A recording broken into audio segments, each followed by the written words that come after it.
Hi, boys and girls. Mrs. Feldkamp here with our last two chapters of Junie B. Jones is a Party Animal by Barbara Park.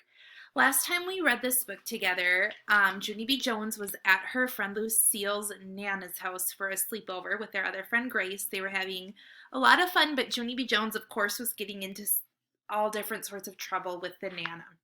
So we'll finish the last two chapters here. They're a little bit shorter, okay? Chapter 7 is called Pee-Pee. After a while, the Nana took us back to Lucille's room. They had just been caught having a pillow fight and feathers were everywhere. Me and Philip Johnny Bob got in our sleeping bags speedy fast. Then that Grace got in her sleeping bag too, and Lucille got into her softy bed. "Not one more peep out of you girls," said the Nana very grouchy. "Do you hear me? Not one more peep." She turned off the light and shut the door. I stayed quiet a real long time, 'cause I was scared of that woman, that's why. All of a sudden, I heard a teeny voice. "Peep," it said. "Peep, peep, peep." It was Lucille. Me and that Grace giggled out loud at her. "Peep," said that Grace. "Peep," I said. "Peep," said Philip Johnny Bob. Remember, Philip Johnny Bob is the stuffed animal. Then pretty soon all of us were peeping all over the place. Peep, peep, peep, peep. Peep, peep, peep, peep. Lucille kept on peeping louder and louder. "Peep, peep, peep," she said. Also, she was giggling very hard. Finally, me and that Grace sat up in our sleeping bags. We stared at that girl.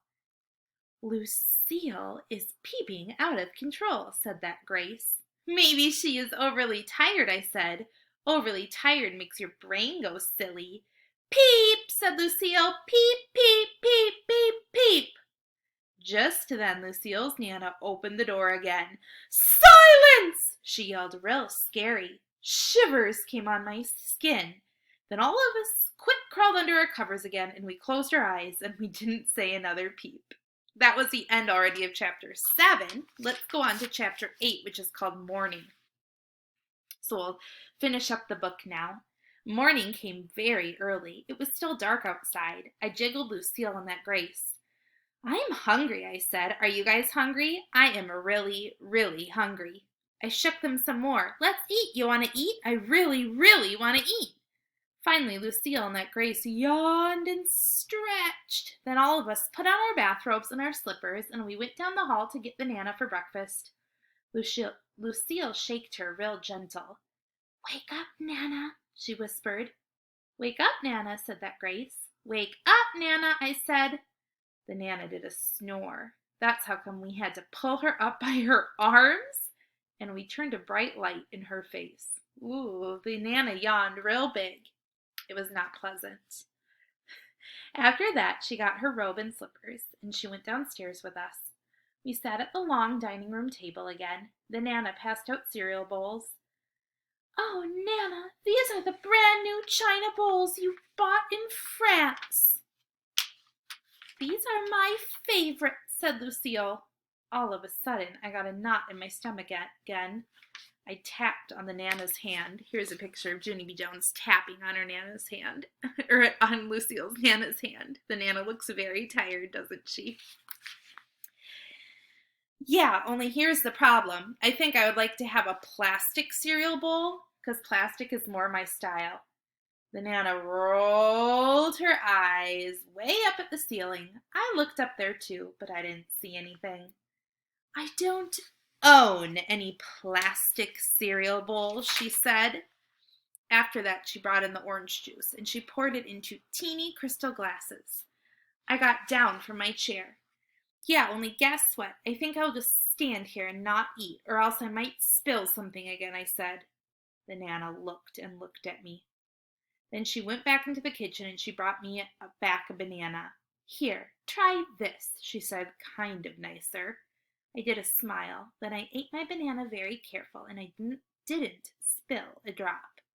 Mother picked me up at 9 o'clock. She came into the Nana's big, beautiful house to get me.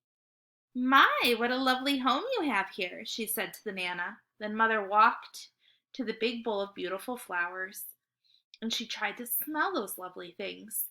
"No, don't! They are just for show, probably," I hollered. After that, I said goodbye to my friends, and I thanked the Nana. And I quick pulled Mother out of that house, or else she might break something, that's why. I ran down the steps and got in my car. Then I rubbed my hand on the back seat. It was not as soft as the Nana's back seat. I smiled, very relieved. Oh, it's good to be back, I said. Mother drove down the long driveway. My stomach growled real loud. Guess what? My tummy is still hungry for breakfast, 'cause I didn't actually eat much this morning, I said. Mother laughed. I swear, Junie B., your stomach is a bottomless pit. Just then, another great idea popped in my head. Mother, hey Mother, maybe you and me can stop at Grandma Miller's for breakfast, 'cause she fixes blueberry pancakes every Sunday morning, and blueberry pancakes is my favorite breakfast in the whole entire world. Mother thinked about my offer. Then all of a sudden she turned around the car, and we drove to my Grandma Miller's house, and we were just in time for blueberry pancakes. We ate a million bazillion of those delicious things. Plus also, I drank orange juice out of a plastic glass. There she is. She looks pretty happy, doesn't she? Hooray, I said. Hooray for plastic. Then me and Grandma Miller hugged and hugged. And guess what else? I think I like my regular Nana just perfect. The end. So what do you think the lesson or the moral of this story was? I think it had something to do with what makes people really, truly happy and love each other. What do you think? All right, boys and girls, thanks for reading this with me. We'll have to do another one soon. Bye-bye.